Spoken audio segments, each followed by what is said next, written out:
पूरे कथा सुनबै आ समझबै तभिए नीक लागत। अगर अहाँ सबके नीक लागत तऽ लाइक कमेंट जरूर कऽ देबै, एहिके लागी धन्यवाद। तऽ हम कथा कहै छियै जितमाहन बाबाके, अहाँ सब सुनै जाइ जाउ। जय श्री राम जितमाहन बाबा। देखियो एकटा गाँवमे से एकटा ब्राह्मण छलखिन। तऽ ओ ब्राह्मण गाँवके आसपासमे से एकटा जितमाहन बाबाके मन्दिर छलै।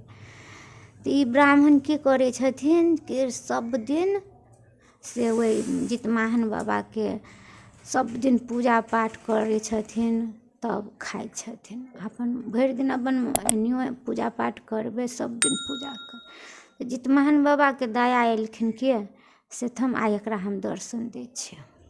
एक दिन दर्शन देलखिन, कहलकै से हे ब्राह्मण अहाँ माँगू हमरासँ, की माँगै छियै। राजा छलखिन।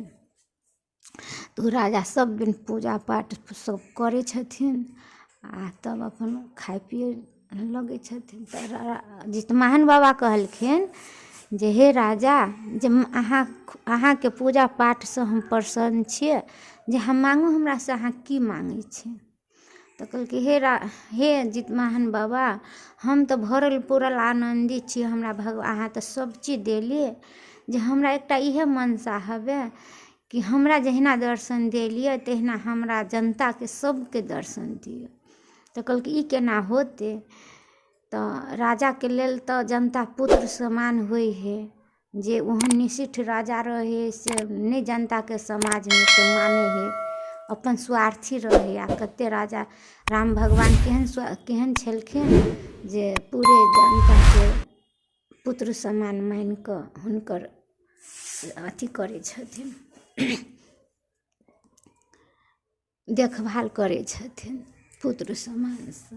तऽ तेहने ओ राजा से कहलखिन हमरा तऽ सब चीजसँ भरल पूरल है, हमरा श्री भक्ति चाही भगवानके, आ हमर जनता खुश रहे। तऽ कहलखिन जे देखियौ अहाँ ई बात कहै छी से सबके दर्शन करऽके लागे, तऽ पूजा पाठ करबै अहाँ आ फल पेतै जनता। तऽ कहलखिन नहि, हमर वएह खुशी है कि हमरा पूरे जनताके से अहाँ दर्शन दियौ। तऽ आब जितमाहन बाबा कहलखिन, तऽ कहलकै से केना भऽ गेलै। तऽ कहलखिन नहि, से हमरा कहलिए अहाँ माँगऽ लागी तऽ हम माँगलिए से अहाँ पूरे जनताके खुश दियौ दर्शन।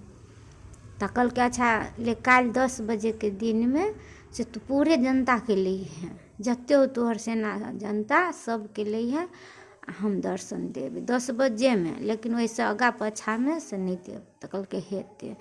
आब ई राजा एलखिन घरे ने, तऽ ढोलो पिटा देलखिन खूब अपना समाजमे, जे काल्हि जकरा जाइके हो से काल्हि 10 बजे जितमाहन बाबा दर्शन देतै, से जकरा जाइके हो से सब चल, काल्हि 9 बजे चल, 10 बजे वही पहुँचके है मंदिरमे। ता तो कन्या बहुरिया बूढ़ पुरान जर जवान बेटी पुतोह सबके मन गदगद भऽ गेलै कि हमहूँ जायब, फ्रीके काम रहतै तऽ के नहि जेतै। सब कहलकै हम जायब तऽ हम जायब। तऽ सब अपन तैयार भऽ गेलखिन। भगवानके महिमा रचना जे जेहने मनसा तेहने फल, भगवान कहलखिन पूजा करते क्यों आ फल पेते क्यों, से एकरा सबके हम कोनो लीला लगबै छै, जितमाहन बाबा कहलखिन। तऽ ई सब जे तैयारी भऽ कऽ अबै छथिन मन्दिरके ओर, तऽ जितमाहन बाबा की केलखिन जे रस्तेमे से खूब धने सोना चानीके ढेरी लगा देलखिन, सोना चानीके। आब ई लोग सब जे सोना चानी जे देखलखिन ने, तऽ सोने चानी कोई खोइछामे धरे, कोई धोती फाड़ि कऽ धरे, कोई गमछामे धरे। कहलकै बाप रे बा, ई सोना चानी सब एते कमाइमे तऽ हमरा जीवन बीत जायत, अखनी मिलल है तऽ बोलू हम काल्हिओ दर्शन कऽ लेब भगवानके, जे पहिले ई सब समेटै छी।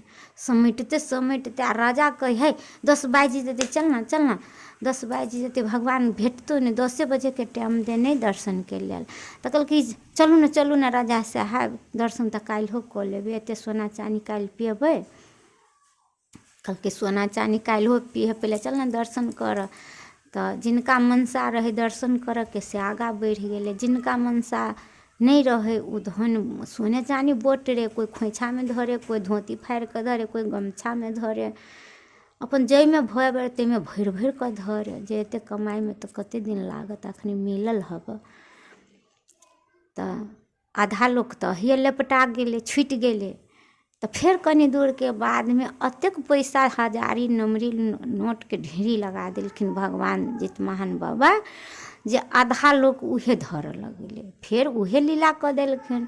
फिर राजा साहब कहे चलू ना 10 बज जेते जितवाहन बाबा दर्शन नहीं दे, 10 बजे के बाद में कहब है जे 10 बजे में सबके दर्शन देब, आई के बाद में नहीं देब। से चलू न चलू। कहलिए दर्शन जनता सबके कहिए दर्शन काल्हो कऽ लेबै, अखन हमरा ई एते पैसा हमरा कमाई में सब जिंदगी गुदस भऽ जेतै, सब हमरा पैसा समट दिअ। तो जे माया में लोभ में फंस गेले पैसा समट में, से वही रह गेले। आ जिनकर मनसा रहे कि आप कि भगवान के दर्शन करब, तो वो आगा बढ़ गेले। तो एहने में से 16 आना में 4 आना सोना चानी में लटक गेले, 4 आना फिर वही पैसा कौड़ी में लटक गेले। फिर कनी दूर के बाद में गेलखिन तो धाने खूब हीरे मोती सब ढेरी लगा देलखिन भगवान जितवाहन बाबा के दया। आब की केलखिन, जेहो जे 4 आना लोक रहे बचल, ओहो लोग की केलखिन जे ओहि में हीरे मोती सोना चानी बीच में धने सब समट में पास भ गेलखिन, लाग गेलखिन। तो राजा साहब कहै छथिन से हे चलू न अबेर भ गेलै, 10 बजे के बाद नहीं मिलत जितवाहन बाबा, दर्शन करय आयल छी कि सब धन समटय आयल छी, से धन बाद में नहीं कमाएब, दर्शन सब दिन होत, दर्शन टाइम देने है जितवाहन बाबा। तो कहलकै ई दर्शन दोसरो बाजी कऽ लेबै, पहिले एते कमाई में हमरा कते दिन जिंदगी गुदस भऽ जेतै, से नहीं पहिले हम इएह समटब। कहलकै अहाँके इच्छा हम कहबे करब, अहाँके इच्छा है तो अपन जेना करू। तो फिर राजा जे चलि गेलखिन नहीं, तो 4 हिस्स में तो 3 हिस्स तो आदमी धने समट में भुला गेली। अब राजा रह गेलखिन अकेले। आब 10 बजल जाए, 5 मिनट कम रहे। अब सब तो घुरिया गेले एम्हरे। तो राजा गेलखिन मंदिर में, गेट जे खोललखिन नहीं तो 10 बज गेले। जितवाहन बाबा दर्शन देलखिन। तो कहलकै राजा साहब अहाँ अकेले एलिए, अहाँके जनता सब की भऽ गेल?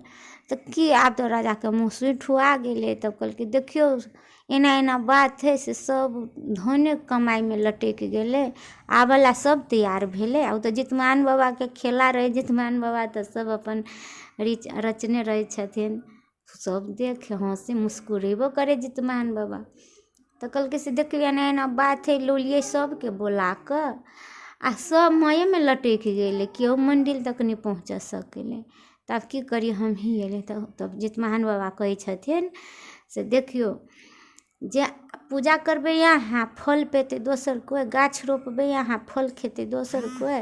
तो अहाँ पूजा करबे, अहाँ के श्रद्धा भावना है तो अहाँ के हम दर्शन देलिए तो अहाँ के फल होते। ओकरा सब के पास में श्रद्धे नहीं है जे हम भगवान के दर्शन करी, भगवान के पाबी। उ सब कमाई में लटकल है, तू सब कहाँ से पूजा कर अति दर्शन करते। अहाँ हठ करे चलिए कि हमरा सब जनता के दर्शन चाहे, लेकिन जनता आयल अहाँ के। तो राजा साहब कहलखिन नहीं एलखिन। तो कहलकै नहीं एलखिन तो उहे बात देखियो, जेहन मनसा रखबे ओहन फल होते। भगवान प्रति जे अहाँ ध्यान लगेबे तो भगवान बुझ ले छथिन कि सब दुख में सुख में हर चीज में साथ दे छथिन। अगर भगवाने के अहाँ सब बिसर जेबे, माया के नगरी में लटक जेबे, तब भगवानो अहूँ के भूल जात ना।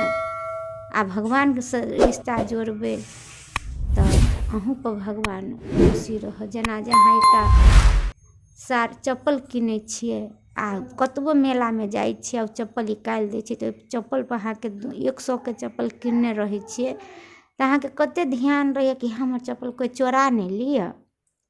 रहे छी भगवान के पूजा करऽ पर गेल, आ सुरता रहिए चप्पल पर जे कोई चप्पल नहीं चोरा। आते प्रेम जहाँ भगवान से करबे, जे हम भगवान के प्रति, भगवान जन्म देने हैं आदमी तन में, हाथ देने हैं, गोड़ देने हैं, सब चीज़ देने, तो हम 5 मिनट टाइम निकालि कऽ 10 मिनट टाइम निकालि कऽ जे हम भगवानके याद कऽ लेबै, भक्ति कऽ लेबै, भजन कऽ लेबै, तऽ ओ भगवान अवश्य दुखमे सुखमे साथ देथिन। भगवान दयालु है, भगवान देबे करथिन। तऽ एते कहैत हम जितवाहन बाबाके कथा समाप्त करै छी। गलती भेल हो से सब माफ करब। हे जितवाहन बाबा, जे हमरासँ गलती जे बजा गेल हो से सब माफ कऽ देब आ सबके कल्याण करबै, तकर पाछू हमरो कल्याण करबै। जय